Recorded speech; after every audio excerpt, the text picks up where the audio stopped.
भुसावळ येथील तापी नदीच्या पात्रात पश्चिमेकडील लहान पुलामुळे निमखाडी भागात एका 45 वर्षीय व्यक्तीचा मृतदेह सापडला।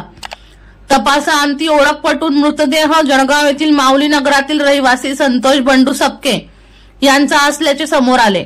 बुधवारी गुरे चारण्यासाठी गेलेल्या गुरख्याला तापी नदी पात्रात एक मृतदेह दिसला। त्याने शहर पोलिसांना माहिती दिली। पोलीस उपनिरीक्षक विजय गायकवाड, सहाय्यक फौजदार संजय पाटील, मेहुल शाह यांनी घटनास्थळ गाठून नागरिकांच्या मदतीने मृतदेह नदीतून बाहेर काढून ग्रामीण रुग्णालयात हलवला, पण त्याची ओळख पटत नसल्याने फोटो काढून सोशल मीडियावर टाकला। या प्रकरणी सईद कालुगावडी राहणार जुना सातारा मामाजी टॉकीज जवळ भुसावळ यांच्या माहितीवरून अकस्मात मृत्यूची नोंद करण्यात आली।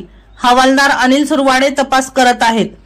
जळगाव येथील हितेश साळुंगे यांनी सोशल मीडियावर मृताचे छायाचित्र पाहून भुसावळ बाजारपेठ पोलीस ठाण्यातील हवालदार अतुल पवार यांच्याशी संपर्क साधला। नंतर शहर पोलिसात संपर्क करून मृतदेह जळगाव येथील खेडी शिवारातील माऊली नगरातील रहिवासी संतोष बंडू सपके यांचा असल्याचे समोर आले।